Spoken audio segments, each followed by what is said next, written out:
अस्सलामुअलैकुम फ्रेंड्स, मेरा नाम है आरिश और आप देख रहे हैं सिविलियंस टेक्नोलॉजी। फ्रेंड्स, हमने पिछले लेक्चर में हमने स्टार्ट करा था एडवांस कंक्रीट डिज़ाइन सब्जेक्ट। तो उसमें हमने 4 यूनिट में उसे डिवाइड करा था। तो पहली यूनिट थी इंट्रोडक्शन टू वाटर टैंक। अब इस इंट्रोडक्शन टू वाटर टैंक के अंदर दो चीज़ें हमें डिज़ाइन करनी है। पहला हमें डिज़ाइन करना है design of rectangular water tank और दूसरा हमें डिज़ाइन करना है design of circular water tank. मैंने रेक्टेंगुलर वाटर टैंक पिछले लेक्चर में डिज़ाइन कर चुका हूँ। आप चाहें तो मेरा वीडियो आप देख सकते हैं इसी चैनल पर। तो आइए आज हम सर्कुलर वाटर टैंक डिज़ाइन करते हैं और ये यूनिट हमारी फिनिश हो जाएगी। आप तो देखिए, सर्कुलर वाटर टैंक क्या होती है। वो वाटर टैंक जो सर्कुलर शेप में होती है, जो हमें ऊपर से अगर हम एलिवेशन देखें उसका तो वो सर्कुलर फॉर्म में हमें दिखे। तो इस इंट्रोडक्शन टू वाटर टैंक में ए पार्ट था हमारा रेक्टेंगुलर वाटर टैंक, जो कि हमने पिछले लेक्चर में हमने कंप्लीट कर चुके हैं। और अब दूसरा टॉपिक है design of circular water tank. तो हमें सर्कुलर वाटर टैंक किस तरीके से डिज़ाइन करनी है, हमारे ये डायरेक्ट क्वेश्चन आता है हमारा AKTU में भी डायरेक्ट क्वेश्चन आता है design of circular water tank. और बहुत सारे कॉलेज एग्जाम्स में ये क्वेश्चन आ जाता है कि design of circular water tank. तो आइए आज हम इसे सर्कुलर वाटर टैंक को कंप्लीट करते हैं। तो सर्कुलर वाटर टैंक दो तरीके के हो जाते हैं, एक circular water tank on ground और एक circular water tank under the ground. एक सर्कुलर वाटर टैंक जो कि ग्राउंड के ऊपर है, एक सर्कुलर वाटर टैंक जो कि ग्राउंड के नीचे है। तो हम डिज़ाइन करेंगे सर्कुलर वाटर टैंक जो कि ग्राउंड के ऊपर है। तो इसमें स्टेप्स हैं, ये स्टेप्स ये हैं, इसमें सिर्फ और सिर्फ 6 स्टेप्स हैं जो आपको फॉलो करने हैं और आपकी सर्कुलर वाटर टैंक डिज़ाइन हो जाएगी। तो पहला स्टेप हमारा हमेशा की तरह पिछले में भी है, assumptions to be taken. Assumptions इस वाले स्टेप में हम गिवन लिखेंगे, जो भी क्वेश्चन में हमें गिवन होगा वो लिखेंगे और जो भी हमें एजम्पशंस लेने होंगे वो हम इस स्टेप में ले लेंगे। सेकंड हमें करना है maximum hoop tension at base. मैं सब समझाऊंगा एक एक करके, one by one. Maximum hoop tension at base formula based निकल जाता है, सॉल्व हो जाता है। मैक्सिमम हुप टेंशन निकालना है आपको बेस पर, और वही मैक्सिमम हुप टेंशन आपको 2 मीटर या 2.5 मीटर पे निकालना है टॉप से। टॉप से 2 मीटर 2.5 मीटर की डिस्टेंस पर भी आप मैक्सिमम हुप टेंशन निकालते हो। उसके बाद आप थिकनेस ऑफ वॉल निकाल लोगे, जो आपकी सर्कुलर टैंक है उसकी जो वॉल है उसकी थिकनेस क्या है वो आप निकाल लोगे। फिर आप वर्टिकल रेइंफोर्समेंट दे दोगे। वर्टिकल रेइंफोर्समेंट कह लो, कभी कभी किसी बुक में वर्टिकल रेइंफोर्समेंट लिखा होता है, किसी बुक में डिस्ट्रीब्यूशन स्टील लिखा होता है, तो दोनों बातें एक हैं। 6 स्टेप है जो कि लास्ट स्टेप है, बेस स्लैब। हम जो है बेस स्लैब डिज़ाइन कर देंगे। तो आइए एक क्वेश्चन लेते हैं और इसे हम सॉल्व करते हैं स्टेप बाय स्टेप। तो कोई भी आप क्वेश्चन ले लीजिए। मैंने क्वेश्चन ले लिया है एक। मेरा क्वेश्चन ये है कि design a circular water tank, design a circular water tank on ground और आपको दिया हुआ है कि डायमीटर ऑफ टैंक जो है डियर, डायमीटर ऑफ टैंक जो है आपको दी हुई है 6 मीटर। हम इसे 5 से डिनोट करते हैं। और डेप्थ ऑफ वाटर आपको दिया हुआ है, डेप्थ ऑफ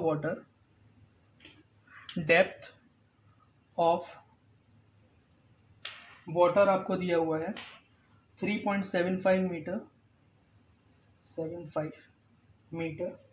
और ये कह रहा है कि टैंक रेस्ट ऑन ग्राउंड। ये पहले ही बोल दिया था और फिर बोल रहे हैं कि टैंक रेस्ट ऑन ग्राउंड, मतलब कि ऑन द ग्राउंड है, एक ही बात है। और कह रहे हैं कि wall and slab are not monolithic. ये समझने की बात है, मोनोलिथिक क्या होता है। कह रहे हैं कि wall and slab are not monolithic. Monolithic. और हमसे कह रहे हैं कि यूज करना है आपको M30 Fe 415 स्टील यूज करना है। अब walls and slabs are not monolithic. तो सबसे पहले हम देखेंगे कि मोनोलिथिक का मतलब क्या होता है। मोनोलिथिक का मतलब होता है कि वो रिजिड नहीं है। मोनोलिथिक का मतलब होता है, अगर कहता कि नॉन मोनोलिथिक वो रिजिड है, और मोनोलिथिक का डायरेक्ट फॉर्मूला होता है they are not rigid, they are not rigid, वो रिजिड नहीं है। या फिर आप कह सकते हो एक दूसरे लैंग्वेज में दे आर फ्लेक्सिबल, ठीक, दे आर फ्लेक्सिबल। मोनोलिथिक का मतलब बहुत लोग कंफ्यूज रहते हैं कि मोनोलिथिक क्यों कह रहे हैं क्वेश्चन में कोई सॉल्यूशन में इसका कोई रोल नहीं है, मगर इसका से एक ही मतलब ये होता है दे आर नॉट रिजिड, वो रिजिड नहीं है और दे आर फ्लेक्सिबल। रिजिड नहीं है तो कोई चीज़ फ्लेक्सिबल, या तो कोई चीज़ रिजिड होगी या फ्लेक्सिबल होगी, जब रिजिड नहीं है तो फ्लेक्सिबल होगी, दे आर फ्लेक्सिबल। ठीक है, अब हम इसका सॉल्यूशन करते हैं दोस्तों।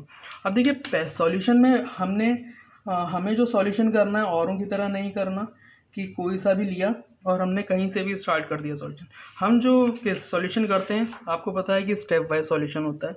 तो पहला स्टेप आपका क्या कह रहा है, पहला स्टेप आपका कह रहा है कि assumptions to be taken, assumptions जो कि लिए जाते हैं, या फिर आपके गिवन चीज़ें भी लिखनी है। गिवन डाटा, इस स्टेप में हम गिवन डाटा और एजम्पशन जो भी लेना होगा वो हम लिख लेंगे।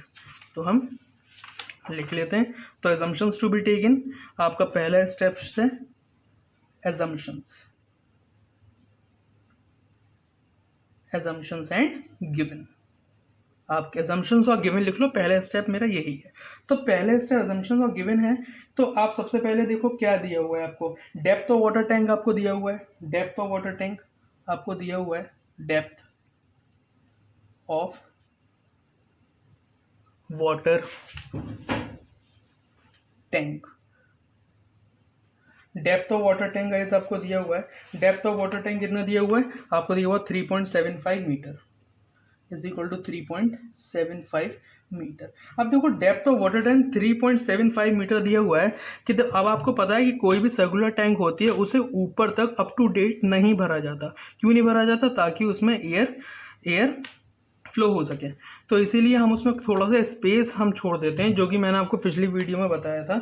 हम थोड़ा सा स्पेस छोड़ देते हैं, और उस स्पेस को मैंने आपको बताया था कि इसमें बताया था कि ये हमारे पास डेप्थ ऑफ वाटर होगी।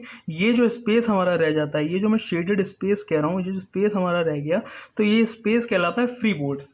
हम कहीं कहीं पर 0.20 ले लेते हैं, कहीं पर 0.25 लेते हैं, वो डजेंट मैटर। 0.20 से 0.25 तक हम ले सकते हैं। तो हम इसमें 0.25 लेते हैं। तो इसमें पूरा टोटल हाइट निकालने के लिए, जैसे कोई भी सर्कुलर अगर कोई चीज़ है, आप समझो अगर कोई भी सर्कुलर चीज़ है गाइस, और सर्कुलर चीज़ अगर यहाँ तक फिलअप है, यहाँ तक फिलअप है, अब मुझे इसकी पूरी हाइट निकालनी है, तो मैं इस हाइट को और इस हाइट को ही तो ऐड करूँगा, इस हाइट को और इस हाइट को ऐड करूँगा। आप चाहो तो आराम से देख सकते हो, इस हाइट को और इस हाइट को, इस हाइट को और इस हाइट को मैं ऐड करूँगा। तो इसमें हम कैसे करेंगे, ये हाइट तो हमारे पास डेप्थ ऑफ वाटर है, ये हमारे पास क्या है, फ्री बोर्ड है, तो हम फ्री बोर्ड 0.25 मान लेते हैं। तो हम इसे सॉल्व कर देते हैं, ठीक है, हम उसे सॉल्व कर देते हैं। तो हमारे पास डेप्थ ऑफ वाटर टैंक हमारे पास 3.75 है, तो कैपिटल एच है ये। तो कैपिटल एच कैसे आ जाएगा, depth of water tank plus का free board, H is equal to 3.75 plus का free board, plus free board. अब हम फ्री बोर्ड यहाँ पर हम एज्यूम कर लेते हैं, एज्यूम फ्री बोर्ड हम एज्यूम यहाँ पर, जब भी तो इसका नाम एजम्पशंस है, इसे हम एज्यूम कर लेते हैं 0.25 मीटर, 0.25 मीटर, जैसे हम एज्यूम कर लेते हैं 0.25 मीटर। तो हम सीधा डायरेक्ट ऐड कर देंगे, H is equal to 3.75 plus का कितना 0.25 ऐड करेंगे तो ये आ जाएगा सीधा सीधा 4 आ जाएगा, 4 मीटर।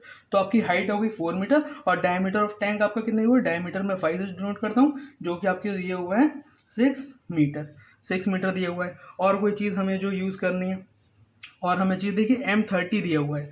जब हमारे पास M30 हमसे कह देता है, तो M30 का मतलब ये होता है कि आपका फॉर M30, मैंने आपको कल भी बताया था, फॉर M30 सिग्मा ST जो होता है आपका, सिग्मा ST आपका 130 न्यूटन पर mm स्क्वायर होता है, आपको पता है अच्छे तरीके से, मैंने आपको कल भी बताया था सिग्मा ST इतना होता है। और आपको ये भी जानना चाहिए, और sigma C T, sigma C T, sigma C, ये सब कॉन्स्टेंट्स हैं। सिग्मा सी टी 1.5 होता है, और थर्ड वन इज, और sigma C B C, sigma C B C आपका कितना होता है 10 होता है। और मॉड्यूलर रेशियो जो आता है, मॉड्यूलर रेशियो जो आपको फॉर्मूला बताया 280 वाला जो फॉर्मूला मैंने आपको कल बताया था, जो हम सॉल्व कर रहे थे, मॉड्यूलर रेशियो जो हम सॉल्व कर रहे थे 280/3 सिग्मा सी, आप लिख लो चाहे, चलो मैं लिख देता हूँ 3 सिग्मा सी बी सी। तो हमें जब ये सॉल्व करेंगे तो ये हमारे पास मॉड्यूलर रेशियो हमारे पास आएगा 9.33 हमारे पास मॉड्यूलर रेशियो आएगा। और ये सब चीज़ें मैं आपको जो बता रहा हूँ ये कोई हवा में नहीं है, ये IS कोड के गिवन है। मैं आपको IS कोड बता देता हूँ, एक ये सब चीज़ें आपको, ये सब वैल्यूज़ आपको मिल जाएंगी IS 456/2000 आपको पेज नंबर 81 पर मिल जाएगी। और कुछ चीज़ें, दो codes for a kind information use होते हैं इसमें, और एक IS 3370 यूज़ होता है, उसके पेज नंबर 2 पर आपको मिल जाएंगी ये सब चीज़ें, ये आप देख सकते हो। अब हम आगे बढ़ते हैं तो हमें अब सॉल्व करना है कैसे। हमने अजम्पशन सारी कर ली हैं, सारी चीज़ें देख ली हैं। अब हमारा पहला स्टेप कंप्लीट हो चुका है, अब हम बढ़ते हैं सेकंड स्टेप की तरफ। पहला स्टेप हमारा कंप्लीट हो गया, अजम्पशंस हमने ले चुके हैं। सेकंड स्टेप क्या था, maximum hoop tension at base. Maximum hoop tension देख लेते हैं यहाँ पर। सेकंड स्टेप कह रहा है कि maximum hoop tension, maximum hoop tension at base पे हम मैक्सिमम हुक टेंशन निकालते हैं एट बेस। तो गाइज इसको हम कैपिटल T से शो करते हैं, और इसका डायरेक्ट फॉर्मूला होता है कि maximum hoop tension at base का डायरेक्ट फॉर्मूला होता है T is equals to gamma omega into H into 5/2। ये आपका डायरेक्ट फॉर्मूला होता है maximum hoop tension at base पर निकालने के लिए। Maximum hoop tension at base हम इस फॉर्मूले से निकाल सकते हैं। आपको पता है गामा ओमेगा, आप या तो गामा ओमेगा की वैल्यू या तो आप 10 ले सकते हो, या फिर आप 9.8 ले सकते हो। सॉरी मैं लिखना भूल गया, यहाँ पर क्वेश्चन में गामा ओमेगा की वैल्यू 9.8 गिवन है। तो यहाँ से आप मैक्सिमम हुक टेंशन निकाल लो। तो हुक टेंशन कैसे, गामा ओमेगा इंटू H, ये आपका बेस हो गया, इंटू 5/2 मतलब diameter by 2। T is equals to ये हो गया आपका 9.8 इंटू H आपको पता ही कितना है, H हमारे पास आ गया 4 मीटर इंटू 4 इंटू 5/2। 5 हमारे पास है डायमीटर, 6/2। जब आप इसे सॉल्व करोगे तो आपके पास आ जाएगा 117.6 किलो न्यूटन पर मीटर। ये आपका आ गया मैक्सिमम हुक टेंशन आ गया। जब आपका मैक्सिमम हुक टेंशन आ जाएगा तो आप इसे स्टील प्रोवाइड कर दोगे। जब आपका मैक्सिमम हुक टेंशन आएगा तो आप स्टील प्रोवाइड करना स्टार्ट करोगे, मैक्सिमम हुक टेंशन में स्टील प्रोवाइड कर दोगे।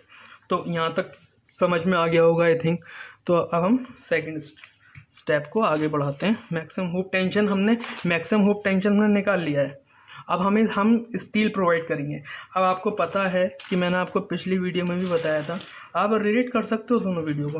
मैंने आपको ताकि आपके लिए आसानी रहेगी, मैंने आपको पिछली वीडियो में बताया था, लास्ट वीडियो जो कि रेक्टेंगुलर डिज़ाइनिंग थी, तो उसमें मैंने आपको बताया था कि जब हम AST निकालते हैं मोमेंट के यूज़ से, तो हमारे पास फॉर्मूला क्या हो जाता है, M/σ/ST into J into D। नहीं याद आ रहा तो मैं आपको दिखा देता हूँ। और जब हम टेंशन से निकालते हैं, टेंशन से हमारे पास क्या आता है, T/σ/ST। देखिए जब हम मोमेंट से ही निकाल रहे थे तो मोमेंट क्या आया था, M/σ/ST into J into D, और टेंशन के लिए T/σ/ST। इसमें भी सेम चीज़ यही फॉलो होगी। अब हम AST निकालेंगे। अब यहाँ पे टेंशन की वजह से AST निकल रही है, तब AST टेंशन की वजह से निकलेगी तो T/σ/ST से हमारे पास सॉल्व हो जाएगा। जब हम करेंगे इसे सॉल्व करेंगे तो ये आपको 117.6 इंटू 10⁻3, देखिए 117 आया था, हमने उसे लिखा 10⁻3 क्योंकि किलो न्यूटन है तो न्यूटन पर मीटर में हो जाएगा, अपॉन σ/ST। आपको पता है σ/ST कितना है, σ/ST आपके पास है 130, तो आप यहाँ पर नीचे लिख दोगे 130। ठीक है, आपको 130 लिखोगे तो आपका डायरेक्ट आंसर आ जाएगा। मैं सॉल्व कर लेता हूँ। 117.6 इंटू डिवाइडेड बाय 130, ये आपका आ गया 9044.61 जो कि आप लिख लो 905 लो 905 mm²। अब देखिए इतना कम एरिया है तो हम स्टील भी उस हिसाब से प्रोवाइड करेंगे। मैक्सिमम हुक टेंशन से हम स्टील प्रोवाइड करना स्टार्ट कर देंगे। अब हम स्टील प्रोवाइड कर देते हैं 12 mm की हम बार प्रोवाइड कर सकते हैं। यहाँ पर लिख देता हूँ मैं प्रोवाइड 12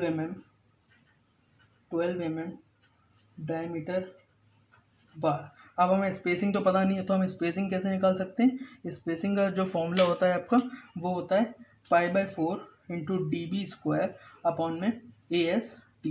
अब आपको पता है 0.785 होता है π/4 की वैल्यू DB², इसका मतलब 12 का स्क्वायर अपॉन में AST मतलब कि 905 से ये आपका तकरीबन आ जाएगा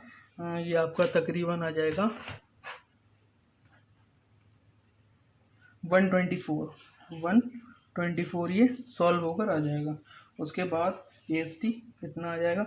और आप जब इसमें से देखोगे तो आप लिख लो बार एट द रेट 120 ले लेते हैं 120 mm सेंटर टू सेंटर। ठीक है, हमने प्रोवाइड कर दिया।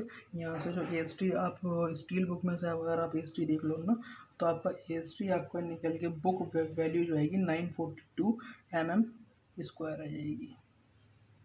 AST हमने ये निकाल लिया ताकि हम प्रोवाइड कर सकें स्टील, और हमने स्पेसिंग में प्रोवाइड कर दी और AST आपका बुक वैल्यू से आ गया 942 mm²। ठीक है, यहाँ तक समझ में आ गया। AST आ गया 942 mm²। अब हमारा second step complete. Second step में मैक्सिमम हुक टेंशन ले लिया था। मैक्सिमम हुक टेंशन लेने के बाद हमने फॉर्मूला पुट कर दिया था, टी की वैल्यू निकाल दी थी। टी की वैल्यू निकालने के बाद AST प्रोवाइड कर दी, टी अपन सिग्मा ST आपको पता है वो एरिया आ गया था, एरिया ऑफ स्टील आ गया था। उसके बाद हमने स्पेसिंग प्रोवाइड कर दी, स्पेसिंग आ गई 124, हमने 120 ले ली तो provide 12 mm bar of 120 mm centre to centre. अब हम जो लेंगे, अब हम करेंगे थर्ड स्टेप हमारे पास, सेकंड स्टेप भी हमारे पास कंप्लीट हो चुका है। अब हमारा बचा थर्ड स्टेप है maximum hoop tension at 2 metre और 2.5 मीटर फ्रॉम टॉप। 2 मीटर या 2.5 मीटर फ्रॉम टॉप से। तो थर्ड स्टेप हमारा है, अब थर्ड स्टेप हमारे पास क्या निकालना है, maximum hoop tension at 2 metre और 2.5 मीटर। तो हम 2 मीटर से निकाल लेते हैं maximum hoop tension at 2 metre from top. 2 metre from top मतलब सर्कुलर वाटर टैंक की टॉप से 2 मीटर। जैसे फॉर एग्जांपल ये सर्कुलर वाटर टैंक, मैं ऐसी बस एक बता रहा हूँ, एक विजुअलाइजेशन बता रहा हूँ। 2 मीटर मतलब कि 2 मीटर टॉप से 2 मीटर मतलब कि हम यहाँ पर कर रहे हैं। ठीक, तो 2 मीटर फ्रॉम टॉप। ठीक है, तो इसमें भी हमारे पास 2 मीटर फ्रॉम टॉप हमें मैक्सिमम हुक टेंशन निकालनी है। मैक्सिमम हुक टेंशन का मैंने आपको फॉर्मूला बताया था, gamma omega into H into 5/2। ठीक है, तो T इज इक्वल टू 9.8 ये रहेगा। यहाँ पर H जो हो जाएगा ये 2 हो जाएगा, क्योंकि H हमारे पास यहाँ पे हम 2 मीटर पे निकाल लें तो 2 हो जाएगा। वहाँ पर हम पूरे H पे निकाल लेते तो H यहाँ पर हो जाएगा 2 इंटू 5/2। 5 हमें पता है डायमीटर ऑफ बार 6 है बाई 2, तो ये आ जाएगा आपका 58.8 किलोन्यूटन। 58.8 किलोन्यूटन आ जाएगा। जब ये वैल्यू आ जाएगी 2 मीटर फ्रॉम टॉप से तो हम AST निकाल लेंगे इसके लिए। तो हम AST प्रोवाइड कर देंगे। AST इज इक्वल्स टू हमारे पास आपको बताइए T upon sigma ST। Sigma ST आ जाएगा, T हमारे पास है 58.8 इंटू 10⁻³ ठीक, और ये 10⁻³ डिवाइडेड बाय 130 से हम डिवाइड करेंगे तो ये तकरीबन आ जाएगा 452 mm² आ जाएगा। स्पेसिंग हम देख लेंगे, स्पेसिंग हम कैसे निकालेंगे, π/4 इंटू डायमीटर बार। डायमीटर बार भी इसमें 12 mm का डायमीटर बार हम ले लेंगे। 12 mm हम प्रोवाइड कर देंगे, इसमें भी 12 mm इसमें भी 12 mm प्रोवाइड कर देंगे। तो हमारे पास स्पेसिंग आ जा रही है हमारे पास 250 mm आ रही है, तो हम प्रोवाइड कर देंगे। तो हम यहाँ पर लिख देंगे, अब आपको 12 mm की बार यूज़ कर रहे हो और इतनी स्पेसिंग पे यूज़ कर रहे हो सेंटर टू सेंटर, तो आप कैसे लिखोगे, लिखो प्रोवाइड 12 mm बार। 12 mm की रॉड यूज़ कर रहे हो, 12 mm diameter bar at the rate 250 mm centre to centre. इस तरीके से हम ये लिख देते हैं। हमारा तीसरा स्टेप भी कंप्लीट हो चुका है। थर्ड स्टेप हमारा था, ये हमारा कंप्लीट हो चुका है। अब हम आते हैं अपने फोर्थ स्टेप पे। फोर्थ स्टेप है thickness of wall. Direct formula based thickness of wall हम निकाल सकते हैं। फोर्थ स्टेप है हमारे पास थिकनेस ऑफ वॉल। दोस्तों प्लीज़ जिसने ये चैनल सब्सक्राइब नहीं करा है वो सब्सक्राइब कर लें, आपको सब्जेक्ट से रिलेटेड इसी तरह वीडियोस मिलती रहेंगी। तो हम फोर्थ स्टेप, हम देखिए हमने थर्ड स्टेप कर लिया था, अब हम फोर्थ स्टेप पे जा रहे हैं। मैं आपको फिर से दिखा देता हूँ। फोर्थ स्टेप है थिकनेस ऑफ वॉल। तो थिकनेस ऑफ वॉल गाइस हम कैसे निकालते हैं, फोर्थ स्टेप लिख लो, थिकनेस ऑफ वॉल। हम ले लें थिकनेस ऑफ वॉल को निकाल रहे हैं, थिकनेस ऑफ वॉल। तो हम थिकनेस ऑफ वॉल कैसे निकालेंगे, थिकनेस ऑफ वॉल हम निकालेंगे किस तरीके से निकालेंगे। थिकनेस ऑफ वॉल हम टी से शो करते हैं। हमारे पास जो फॉर्मूला होता है वो ये कहता है according to I S code. According to I S code कहता है कि अगर थिकनेस ऑफ वॉल जो है sigma C T is greater than T upon A G plus का m-1 AST, ये हमारे पास एक रिलेशन होता है। यहाँ से हम थिकनेस निकालते हैं। IS कोड कहता है कि सिग्मा सी टी जो होना चाहिए वो ग्रेटर देन होना चाहिए T upon A G plus m-1 AST। अब मैं एक एक करके आपको सारे टर्म्स बता दूंगा। एक एक करके मैं आपको सारे टर्म्स बता देता हूँ। देखिए एक एक, तो देखिए टी जो है हम यह मैक्सिमम वाला लेंगे। पहली बात तो आप ये क्लियर रखिए, टी मैक्सिमम वाला लेंगे। सर टी मैक्सिमम वाला तो एक ही थी, एक नहीं है, दो टी आया था। एक तो हमारे पास आया था हुप टेंशन का टी 117.6 और दूसरा हमारे पास टी आया था 2 मीटर पे जो हमने निकाला था एट 2 मीटर, तो उसका टी आया था 58। इन दोनों में से एक तो टी हमारे पास ये है और एक टी हमारे पास ये, इन दोनों में से जो ज़्यादा होगा गाइस हम उसको लेंगे। तो हम इन दोनों में से ज़्यादा कौन सा, कोई भी बता देगा। टी, ये वाला T hoop tension at base पे जो है वो ज़्यादा है, तो हम इसी को ले लेंगे। हम इसको ले लेंगे, ये आपको समझ में आ गया। एजी जो होगा सिग्मा सीटी में आपको बता दूँ असम्पशंस में हमने जो लिया था, जो आईएस कोड हमें वैल्यू देते हैं, सिग्मा सीटी यहाँ पर 1.5 दे दिया था। सिग्मा सीटी हमारे पास 1.5 हमें दे दिया था, तो सिग्मा सीटी वो हो जाएगा। एजी जो होता है ग्रॉस एरिया। तो ग्रॉस एरिया जो होता है गाइस, ग्रॉस एरिया का मतलब ये होता है, ग्रॉस एरिया हमारे पास होता है बी इंटू टी हमारे पास ग्रॉस एरिया होता है। और बी को हमेशा हम लेते हैं 1 मीटर एज्यूम कर लेते हैं, नहीं गिवन होता तो हम 1 मीटर एज्यूम कर लेते हैं। 1 मीटर का मतलब दोस्तों क्या होता है, 1 मीटर का मतलब हमारे पास हम 1000 mm हम कर लेते हैं। हमें यही चीज़ तो निकालनी है थिकनेस ऑफ वॉल। एम क्या होता है, एम आपके पास होता है मॉड्यूलर रेशियो। एम हमारे पास क्या होता है, मॉड्यूलर रेशियो जो कि होता है आपका 280/3 सिग्मा CVC आपका होता है। जब आप निकालोगे इसे एम मॉड्यूलर रेशियो को, जब आप निकालोगे, आप चाहो तो निकाल लो, मैंने यहाँ पहले असम्पशंस में निकाल लिया था। 280/3 सिग्मा CVC 9.33 आ रहा था, तो मैं यहाँ पर मॉड्यूलर रेशियो गाइस लिख देता हूँ 9.33। ठीक है। अब इसके बाद AST। अब देखिए AST के बारे में बड़ी कन्फ्यूज़न रहती है कि AST कौन सा लेंगे, तो देखो AST हम कौन सा लेंगे, AST हम वो वाला लेंगे जो हमारे पास दिया हुआ है। देखिए AST हमने एक ये निकाला था, कितना निकाला था 905, जो हम लेंगे hoop tension, maximum hoop tension at base से जब हमारे पास टेंशन आ जाएगा तो उससे हम जो AST निकालेंगे तो उसकी जो बिग बुक वैल्यू होगी, ये वाली जो वैल्यू होगी यूज्ड, ये हम क्या करेंगे, ये वाली हम यूज़ करेंगे, ये वाला हम AST हम यूज़ करेंगे। ठीक, मैं फिर से बता दूँ, ये वाला AST हम यूज़ करेंगे। अगर आपको कोई प्रॉब्लम नहीं है तो ये वाला AST यूज़ करेंगे, ये वाला हम AST यूज़ करेंगे 942 mm²। ये वाला AST यूज़ करेंगे जो कि maximum hoop tension at base पे निकला था हमारे पास, बुक वैल्यू जो थी यूज़, इसे हम यूज़ कर लेंगे। तो वो वाला, ये वाला वो AST, ये कौन सा है, बुक वैल्यू लिख देता हूँ, बुक वैल्यू, या आप कह सकते हो स्टील बुक वैल्यू हम यूज़ कर लेंगे। ठीक है। टी मैक्सिमम एम आपको पता है। अब आपको सब चीज़ें पता हैं, बस कुछ नहीं करना है। अब आपको पुट करना है सिग्मा CT कितना है, सिग्मा CT मैंने आपको बताया था, सिग्मा CT आपका है 1.5, इसे पुट कर दीजिए। इसे पुट कर दीजिए 1.5 greater than T maximum. T maximum आपका क्या था 117.6 किलोमीटर पर मीटर। ठीक है, तो आप लिख दिए 117.6 इंटू 10⁻³ इंटू 10⁻³ डिवाइडेड बाय ये आपका एजी आपका होता है बी इंटू टी। बी हमने यहाँ पर एज्यूम कर लिया था 1000, तो हम यहाँ पर लिख देंगे। तो ये आपको हो जाएगा 1000 इंटू टी है ना, प्लस का m-1। m-1 आपका क्या हो जाएगा, m है 9.33 माइनस का 1 AST आपको कौन सी लेनी है, यूज़ हमें करनी है बुक वाली 942। तो हम गाइस इसे लिख लेंगे 942। हम इसे अब सॉल्व कर देंगे, ठीक है। जब हम इसे सॉल्व कर लेंगे, याद रखिएगा अगर टी थिकनेस अगर 100 mm से कम आती है तो हम 100 mm ले लेते हैं। अगर थिकनेस 100 mm से कम आती है, वैसे ज़्यादातर अगर कम आ जाएगी तो हम 100 mm ले लेंगे।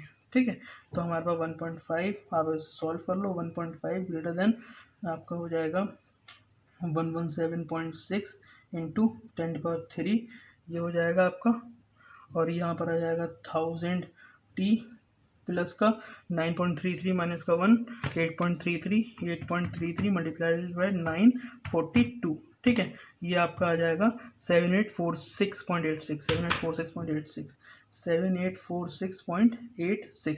जब आप इसे सॉल्व करोगे, अब आप इसे सॉल्व कर लेना। जब आप इसे सॉल्व करोगे तो आपको टी मिलेगा। जब आप इसे सॉल्व करोगे तो आपको टी मिल जाएगा। इसमें सॉल्व नहीं कर रहा हूँ क्योंकि वीडियो की जो लेंथ है बहुत ज़्यादा लेंथी हो जाती है, तो आप इतना तो कर लेना, इसे सॉल्व कर लेना। सॉल्व जब आप करोगे, मैं आपको हाँ ये बता दूँ, आपकी जो वैल्यू तकरीबन आएगी वो तकरीबन आएगी 70.55 mm आएगी। और मैंने आपको एक चीज़ बता रखी है, मैंने आपको ये बता रखा है कि इफ़ अगर टी जो है अगर लेस देन आती है 100 mm से, तो then we take T is equals to 100 mm।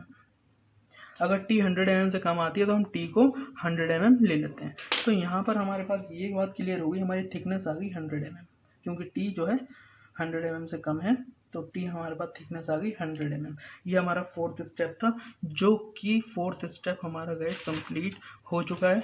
हमारा फोर्थ स्टेप ये कंप्लीट हो चुका है, हमारे पास ये कंप्लीट हो गया। अब हमारे बचे 2 स्टेप, वर्टिकल रीइंफोर्समेंट या फिर डिस्ट्रीब्यूशन स्टील कह लो, या फिर और दूसरा बेस स्लैब। तो हम वर्टिकल रीइंफोर्समेंट निकाल लेंगे। तो गैस वर्टिकल रीइंफोर्समेंट बहुत आसान है निकालना, डायरेक्ट फॉर्मूला बेस्ड है। वर्टिकल रीइंफोर्समेंट मैंने आपको कल भी बताया था, फिफ्थ वर्टिकल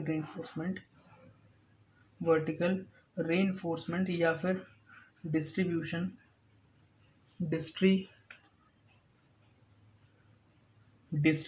स्टील।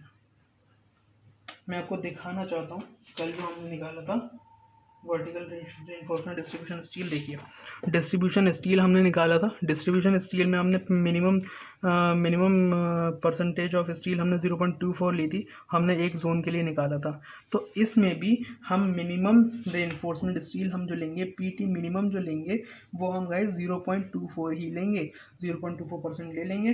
तो AST हमारे पास कहाँ से निकाल देंगे हम, AST हम निकालेंगे, AST हम मिनिमम निकाल लेंगे यहाँ से। अब आपको पता है 0.24, आपको पता है 0.24 divided by 100 into B into T, इससे AST मिनिमम निकल जाएगी 0.24। अब आपको सब वैल्यूज पता है, अपॉन 100 इंटू बी आपको पता है 1000 है, टी आपने अभी निकाला 100 आपका टी की वैल्यू है। आप इसे रख दोगे और आप इसे जब सॉल्व करोगे आपको 100 से 100 चले जाएगा, ये आपको आएगा 240, यस 240 mm स्क्वायर। ठीक है, जब यहाँ पर 240 mm स्क्वायर होगा, हम वहाँ पर क्या दे रहे थे, हमने maximum hoop tension at base में जो स्टील प्रोवाइड करी थी 12 mm की रॉड प्रोवाइड करी थी हमने at 2 metre from the top पे जब मैक्सिमम हुक टेंशन निकाला था, वहाँ पर भी हमने 12 mm की रॉड प्रोवाइड करी थी। हम यहाँ रेनफोर्समेंट डिस्ट्रीब्यूशन स्टील में हम 8 mm की ज़्यादातर रेनफोर्समेंट प्रोवाइड कर देंगे। तो प्रोवाइड लिख देते हैं, प्रोवाइड 8 mm यहाँ पे, क्योंकि ये हम जो रेनफोर्समेंट प्रोवाइड करते हैं ना गाइस, तो ये कोई रटने वाली चीज़ नहीं होती है। ये होता है हम एरिया के बेसिस पे वो करते हैं। अगर हमारा एरिया ज़्यादा है तो हम रेनफोर्समेंट ज़्यादा डायमीटर की चाहिए होगी। भाई सोचिए, अगर आपका एरिया इतना है, अगर आपका एरिया इतना है तो आपको फॉर एग्जाम्पल इतनी अगर रेनफोर्समेंट चाहिए होगी, और अगर आपका एरिया इतना ही है तो आपको फिर इतनी रेनफोर्समेंट डायमीटर की थोड़ी चाहिए, आपको फिर इतनी चाहिए होगी। तो डायमीटर तो कम हुआ ना, तो इसीलिए जैसे जैसे एरिया ऑफ रेनफोर्समेंट कम होता है, एरिया ऑफ स्टील कम होता है, वैसे वैसे डायमीटर ऑफ रेनफोर्समेंट भी कम हो जाता है। तो यहाँ पे एरिया कम, तो यहाँ पे रेनफोर्समेंट 8 mm डायमीटर बार। अब हम क्या करेंगे, स्पेसिंग आप निकाल लो, मैंने आपको बताया था स्पेसिंग आप निकाल लेना। स्पेसिंग का डायरेक्ट फॉर्मूला होता है π/4 × 8 का स्क्वायर अपॉन में 240। आप निकाल लेना, मैं यहाँ पर डायरेक्ट लिख देता हूँ। एट द रेट 200 आएगा आपका, 200 mm मैंने अभी सॉल्व करके रख दिया था। 200 mm centre to centre, 200 mm centre to centre हमारे पास प्रोवाइड कर दिया हमने, वर्टिकल रेनफोर्समेंट प्रोवाइड कर दिया। फिफ्थ स्टेप कंप्लीट हो चुका है जी, फिफ्थ स्टेप हमारे पास कंप्लीट हो चुका है, हमारे पास फिफ्थ स्टेप हमारा कंप्लीट हो चुका है। अब हमारे पास लास्ट स्टेप बचता है बेस स्लैब। बेस स्लैब कैसे डिज़ाइन करेंगे भाई, वैसे ही करेंगे जैसे हमने कल करा था। बेस स्लैब हमने कैसे डिज़ाइन करा था, आपको अगर याद हो तो बेस स्लैब जो हमने डिज़ाइन, मैं आपको दिखा देता हूँ निकाल के। अगर हमने बेस स्लैब,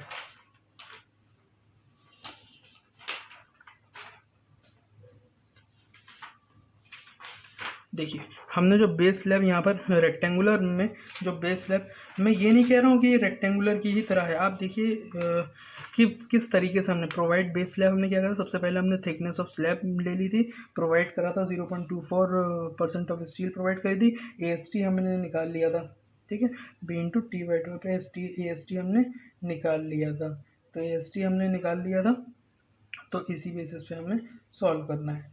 तो हम इसी पे भी यहाँ पर करेंगे सॉल्व। थर्ड स्टेप हमारे पास ये है। अब हम करेंगे six and the last.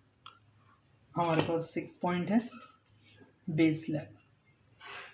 Base slab, हमें बेस स्लैब में पहले वही थिकनेस हम कंसिडर कर लेंगे। थिकनेस ऑफ बेस हम इसे कैपिटल T से शो कर देंगे,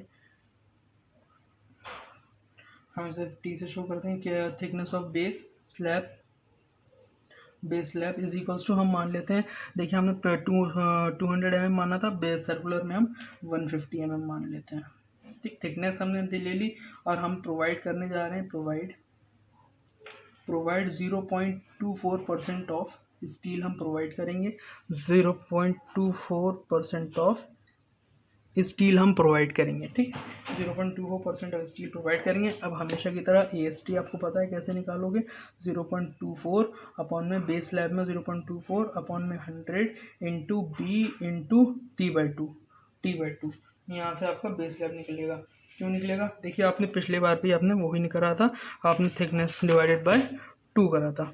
यही फॉर्मूला यहाँ पर भी यूज़ हो रहा है, यही कंसेप्ट यहाँ पर यूज़ हो रहा है। T/2 करेंगे और इसकी थिकनेस वो वाली इसकी जो थिकनेस है ये स्लैब की थिकनेस है, और ये जो हमने अभी निकाली थी, ये जो अभी हमने निकाली थी, ये अभी हमने जो निकाली है वो दूसरी थिकनेस है, वो वॉल की थिकनेस है, वो वॉल की थिकनेस है। और ये हमारी कौन सी थिकनेस है, ये हमारी इसकी थिकनेस है, ये वाली जो है ये हमारी वॉल की थिकनेस है, और ये हमारी स्लैब की थिकनेस है। तो 150 ये स्लैब की थिकनेस ऑफ स्लैब, ठीक है, SL ये भी स्लैब, ठीक है। 0.24 = 0.24 अपॉन में 100 इंटू B, आपको हमेशा पता है 1000 होता है। Thickness of slab 150 divided by 2, क्योंकि हम 1 पे लेते हैं। हाँ, हमें से अपर पोर्शन में स्टील प्रोवाइड करनी है, लोअर पोर्शन में स्टील प्रोवाइड नहीं करनी है, ज़रूरत नहीं है बेस स्लैब में। तो हम AST यहाँ से निकाल लेंगे। AST हमारे पास आ जाएगा यहाँ पर 180 mm। आप इसे सॉल्व कर लेना, बहुत आसान है। यह आपका आ जाएगा 180 mm स्क्वायर, आपका बेस स्लैब का आ जाएगा। जब 180 mm स्क्वायर आएगा, अब आप देखो ये 240 mm स्क्वायर आया था, ये 180 mm स्क्वायर आया था, तो AST दोनों का में, तो इसमें उसमें भी 8 mm डायमीटर बार यूज़ करी थी, इसमें भी हम 8 mm डायमीटर बार प्रोवाइड करेंगे। Provide 8 mm diameter at the rate spacing आपको पता है ये स्पेसिंग कैसे निकालेंगे 270 mm centre to centre. Spacing मैंने आपको बता दिया है। स्पेसिंग आप ये जो स्पेसिंग है ये आप निकालोगे S equals to pi by 4 into diameter of bar 8 का स्क्वायर अपॉन में AST 180। जब आप इसे सॉल्व करोगे आप चाहो तो इसे सॉल्व कर लो, ये आपका आएगा 0.785 मल्टीप्लाइडेड बाई 884 डिवाइडेड बाई 180। ओके आपका आ रहा है 0.279 आ रहा है। तो आप इसे 1000 से मल्टीप्लाई करोगे तो 279 आ जाएगा। तो हम 279 को हमने 270 ले लिया है, ठीक है। 0.279 ये आपका तकरीबन आ रहा है 279 mm। तो 279 mm हम 270 mm हम उसे मान लेते हैं। तो ये आपका डिज़ाइन हो गया सर्कुलर वाटर टैंक का डिज़ाइन हो गया। सर्कुलर वाटर टैंक आपका कंप्लीट हो गया यहाँ पर। तो मैं आपको एक बार फिर से रिवाइज करा देता हूँ।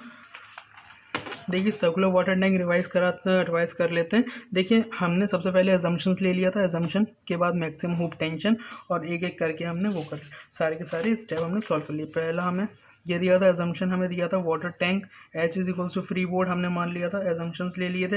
हुप टेंशन का फॉर्मूला आपका डायरेक्ट होता है gamma omega into H into 5/2 हमने डायरेक्ट लिख दिया था। उसके बाद हमने इसकी हमने क्या करा था, टी निकल गई थी तो हमने AST इसके निकाल लिया था, T अपॉन सिग्मा ST हमारा ये आ गया, हमने प्रोवाइड कर दिया। AST अच्छी खासी 905 थी तो हमने 12 mm डायमीटर बार यूज़ कर लिया था, स्पेसिंग हमने निकाल दी थी। तो यहाँ पर एक बुक वैल्यू हमने ले ली थी 942, ये वैल्यू आप निकाल लोगे बुक से, बुक वैल्यू है ये 942 mm²। तो हमने 2 मीटर फ्रॉम टॉप पे हमने निकाल लिया था। हुप टेंशन यहाँ पे निकाल रहे हैं हम, हुप टेंशन निकालें gamma omega into H into 5/2 ये निकल गया। AST हमारे पास आ गई। अच्छा 250 mm ये 452 है तो हमने 12 mm की बार प्रोवाइड कर दिया। थर्ड स्टेप हो गया। फोर्थ स्टेप तो आपका क्या था, थिकनेस ऑफ वॉल। आपको पता है मैंने सब चीज़ आपको बता दी थी, आपने सॉल्व करा, थिकनेस आ गई आपकी। थिकनेस अगर 100 mm से कम होगी तो हम जो है थिकनेस जो है वॉल की 100 mm कम से कम रखेंगे। Fifth step vertical reinforce distribution steel हम हमेशा 0.24% रखते हैं अकॉर्डिंग टू IS कोड हमें कहता है कि 0.24 0.24% स्टील हम कम से कम रखनी चाहिए। AST मिनिमम हमने लगा दिया, B इंटू टी हमारे पास आ गया 0.24 इंटू B हमारे पास 1000 mm है, T हमारे पास अभी निकला था ये हमारे पास आ गया 240 हमने प्रोवाइड कर दिया, स्टील हमने प्रोवाइड कर दिया। फिफ्थ यहाँ पर प्रोवाइड करने के बाद सिक्स स्टेप हमारा था बेस स्लैब हमने यहाँ से थिकनेस ऑफ बेस स्लैब हमने ले लेंगे 150 mm और यहाँ प्रोवाइड करेंगे 0.24%। आपको पता है तो AST हमारे पास 0.4000 B अपॉन T/2 हमारे पास इतना आ गया। यहाँ पर आपका सर्कुलर वाटर टैंक डिज़ाइन हो चुका है, कंप्लीट हो चुका है, कंप्लीट हो चुका है। दोस्तों एक टाइप का क्वेश्चन तो ये हो गया जो हमने अभी सॉल्व करा है, जिसके अंदर हमारे पास क्वेश्चन में हमारे पास डायमीटर हमें गिवन था, डायमीटर ऑफ टैंक गिवन था। आप इस क्वेश्चन में देखो डायमीटर ऑफ टैंक आपको गिवन नहीं है, आपको कैपेसिटी गिवन है। तो इस टाइप के क्वेश्चंस में क्या करें, देखो इस टाइप के क्वेश्चन में करने का कोई प्रॉब्लम वाली बात नहीं है। आपको डेप्थ दिया हुआ है M25 FE 415 दिया हुआ है, गामा ओमेगा 9.8 कैपेसिटी दी हुई है, इतना लीटर आपको कैपेसिटी दी हुई है। तो आप क्या करोगे, सबसे पहला स्टेप हमारे पास क्या था इसमें, एजम्पशंस टू बी टेकन मतलब कोई भी हमें चीज़ निकालनी है तो हम इसी स्टेप के अंदर निकालेंगे। तो सबसे पहले हम जो पहला स्टेप हम इसका करेंगे, ये जो कैपेसिटी आपकी दी हुई है हम निकालेंगे वॉल्यूम ऑफ टैंक हम निकालेंगे। वॉल्यूम ऑफ टैंक आप निकाल लोगे, वॉल्यूम ऑफ टैंक अगर आप निकालोगे तो वो आपको आएगा मीटर क्यूब में, ठीक है। और ये आपका दिया हुआ है लीटर में। अब आपको अच्छे से पता है जब लीटर को मीटर क्यूब में कैसे करते हैं, लीटर वाली यूनिट की वैल्यू को 1000 से डिवाइड कर दिया तो वो mm क्यूब में दे देता है। जो लीटर वाली आपकी वैल्यू है 1 डिवाइडेड बाय, आप किससे डिवाइड कर दोगे, आप डिवाइड कर दोगे 1000 से, तो आपको ये मीटर क्यूब में वैल्यू मिल जाएगी। इसका मतलब आपके पास जो वॉल्यूम ऑफ टैंक है वो आपके पास है 100 मीटर क्यूब आपके पास वॉल्यूम ऑफ टैंक है। अब आपको डायमीटर निकालना है। पहला स्टेप में आप डायमीटर, इसमें आप देख सकते हो कि डायमीटर क्वेश्चन में नहीं दिया हुआ है, तो आप डायमीटर निकालने की कोशिश करोगे तो यहाँ पे डियर आपका डायमीटर कैसे निकल जाएगा। आपको अच्छे से पता है कि किसी भी चीज़ का वॉल्यूम उसका एरिया इंटू लेंथ या डेप्थ के बराबर होता है। तो यहाँ पर देखिए डेप्थ दी हुई है तो डेप्थ हम यूज़ कर लेंगे, एरिया इंटू डेप्थ के बराबर होता है। ये आपको पता है, volume is equal to area into depth आपको पता है अच्छे से, ठीक है। वॉल्यूम आपको दिया हुआ है 100 इज इक्वल्स टू एरिया। तो आप एरिया कैसे निकालोगे, एरिया ऑफ टैंक कैसे निकलेगा, tank is circular therefore the area will be pi by 4 diameter का स्क्वायर। तो आप लिख लोगे pi by 4 into diameter square into depth आपको दी हुई है 5 मीटर, डेप्थ आपको दी हुई है 5 मीटर, तो आप 5 से मल्टीप्लाई कर दोगे, ठीक है। जब आप 5 से मल्टीप्लाई करोगे, जब आप इसे सॉल्व कर लो, पाई बाय 4 आप सॉल्व कर लो, 0.785 multiplied by 5 is equals to, ये आपका आ जाएगा 3.925। तो आप यहाँ पर इसे लिख दोगे तो ये आपका जाएगा 100 is equal to 3.925 D square. तो यहाँ पे आपका आएगा D is equals to under root 100 upon 3.925। आप जब सॉल्व करोगे इसे आप लिखोगे under root upon 100 divided by 3.925। इसे सब आप सॉल्व करोगे तो ये आपका डायमीटर आएगा 5.04, जो कि हम इसे 5.0475 आपका डायमीटर आ जाएगा। तो आप इसे 5.1 डायमीटर ले लोगे। डायमीटर आप क्या ले लोगे, तकरीबन ये आपका तकरीबन आ रहा है 5.04754 एंड सो ऑन। तो आप इसे ले लोगे 5.1 मीटर, आप इसे डायमीटर ले लोगे। जब आप डायमीटर आप ले लोगे तो बाकी सारे स्टेप्स आपको सेम करने हैं जो कि मैंने इस पहले क्वेश्चन में करा है। एजम्पशन पहले स्टेप का इसके अंदर हो गया। मैक्सिमम हुक टेंशन आप दूसरा स्टेप आप इसमें सॉल्व करोगे। आपको अच्छे से पता है मैक्सिमम हुक टेंशन आपको निकालना है, तो मैक्सिमम हुक टेंशन का आपको फॉर्मूला पता है, gamma omega into H into gamma omega into H into 5/2 आपको पता है गामा ओमेगा इंटू ये आपका दिया हुआ 9.8 इंटू एच, आपको एच दिया हुआ है, हाइट आपको यही हमारे पास एच है जो यहाँ पर वो दिया हुआ है, यही हमारे पास डेप्थ एच है। तो ये आपका 5 इंटू आपके पास डायमीटर निकल चुका है 5.1 डिवाइडेड बाई 2 आपका आ जाएगा 124.95। उसी तरीके से आप इसके स्टील प्रोवाइड करोगे, उसके बाद 2 मीटर या फिर 2.5 मीटर फ्रॉम द टॉप आप लोगे, उसकी स्टील प्रोवाइड करोगे। उसके बाद आप थिकनेस ऑफ निकालोगे, थिकनेस ऑफ वॉल आप निकालोगे, थिकनेस ऑफ वॉल भी आप सेम तरीके से निकालोगे जो भी मैंने आपको बताया था। थिकनेस ऑफ वॉल भी आप इसी फॉर्मूले से इसी तरीके से निकालोगे। वर्टिकल रेनफोर्समेंट आपको इसी तरीके से आप निकालोगे। बस कुछ बातें हैं जो मैं आपको बताना चाह रहा हूँ कि M30 में वैल्यूज़ अलग होती हैं, M55 में वैल्यूज़ अलग होती हैं। मैं आपको इम्पॉर्टेंट बात ये बताना चाह रहा हूँ, नोट करके लिख लीजिएगा, जिसमें बहुत प्रॉब्लम रहती है। नोट M30 FE 415 और M25 FE 415 इसकी जो वैल्यूज़ होती हैं M25 के लिए जो वैल्यूज़ होती है वो आपको लिख लिया, आपको IS कोड्स में मिल जाएंगी। ये होती है 8.5 न्यूटन पर mm स्क्वायर, आपका आ जाता है सिग्मा CT आपका आ जाता है 1.3 न्यूटन पर mm स्क्वायर, और आपका सिग्मा ST जो आपका आ जाता है वो आता है 130 न्यूटन पर mm स्क्वायर। और आपका इसके लिए जो वैल्यूज़ होती हैं M30 के लिए सिग्मा CBC आपके आती है 10 न्यूटन पर mm स्क्वायर, और आपका सिग्मा CT जो आता है वो आता है आपका 1.5 न्यूटन पर mm स्क्वायर, और सिग्मा ST आपका आ जाता है 130 या फिर हम कभी कभी 150 भी यूज़ कर लेते हैं, वो कोड के हिसाब से जो कोड में दिया होता है mm स्क्वायर, ठीक है। 130 या फिर आप कह लो 150 आप कह लो, आप इसे यूज़ कर लेते हो। और ठीक है, आप इसकी हेल्प से आप इस पूरे क्वेश्चन को सॉल्व कर सकते हो। तो थैंक यू, पूरी वीडियो आप देखो और जो भी ये बात आपको समझ में ना आए आप मुझसे क्वेश्चन कर सकते हो, आप मुझे मेल कर सकते हो, आप। मेरा ईमेल आईडी है aliarish02@gmail.com, या फिर आप मुझे व्हाट्सएप कर सकते हो 8791395852। Thank you. और अगली हमारी जो वीडियो होगी, अब हमारे पास इंट्रोडक्शन ऑफ वाटर टैंक हमारे पास कंप्लीट हो चुका है। इंट्रोडक्शन ऑफ वाटर टैंक दोनों रेक्टेंगुलर सर्कुलर हम डिज़ाइन कर चुके हैं। नेक्स्ट वीडियो में हम design of overhead tank design करेंगे, ओवरहेड टैंक को हम डिज़ाइन करेंगे। उसके बाद डी बीम हम इसी तरीके से पूरा कोर्स कंप्लीट करेंगे। Thank you. और जिसने सब्सक्राइब नहीं करा है वो सब्सक्राइब कर लिए और लाइक कर दिए वीडियो को और शेयर कर दीजिए अपने दोस्तों को। Thank you.